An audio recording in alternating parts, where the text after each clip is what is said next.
réaliser les solutions étalons, vous avez donc déjà au préalable calculé les différents volumes de tampons et de NADH à prélever.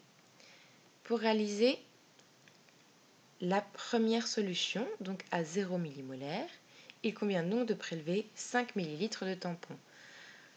Pour cela, nous avons utilisé une pipette graduée qui nous servira pour ajouter les différents volumes de tampons, puisque ceux-ci sont de 5 ml, 4,5 ml, 4 ml, 3,5 ml, 3 ml et 2,5 ml.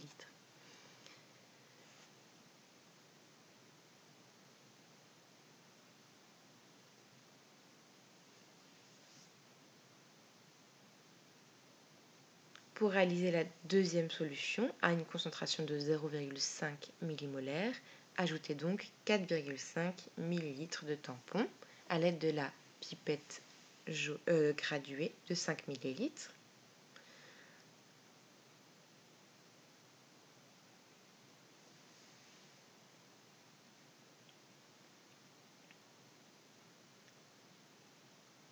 Pour la troisième solution à 0,1 millimolaire, il faut donc ajouter 4 ml de tampon. Pour celle à 0,15 millimolaire, il faut ajouter 3,5 ml de tampon.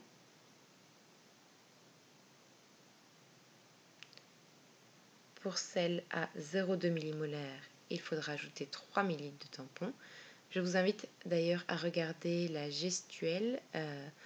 Lorsque l'on prélève le liquide à l'aide de la pipette graduée, celui-ci se prélève à la verticale et lorsque l'on dépose le liquide, il faut coller la paroi du récipient.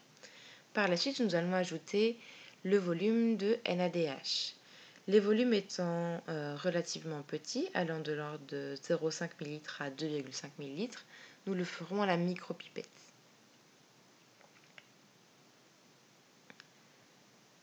La première étape consistait donc à régler la micropipette sur 500 microlitres, puis prélever les 500 microlitres de NADH et les ajouter aux 4,5 ml de tampon.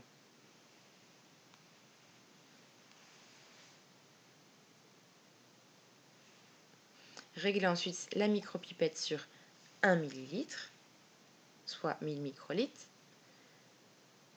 puis prélevez le millilitre de NADH et l'ajouter aux 4 ml de tampon.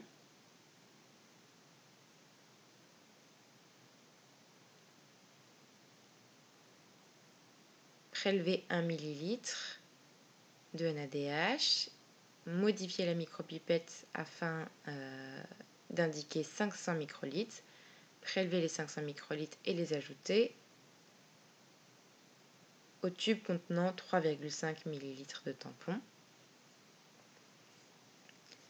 Modifiez de nouveau l'affichage pour avoir 1000 microlitres de NADH que vous prélevez 2 fois et ajoutez aux 3 ml de tampon. Et pour finir, pour la dernière solution à 0,25 millimolaire, prélevez 2 ml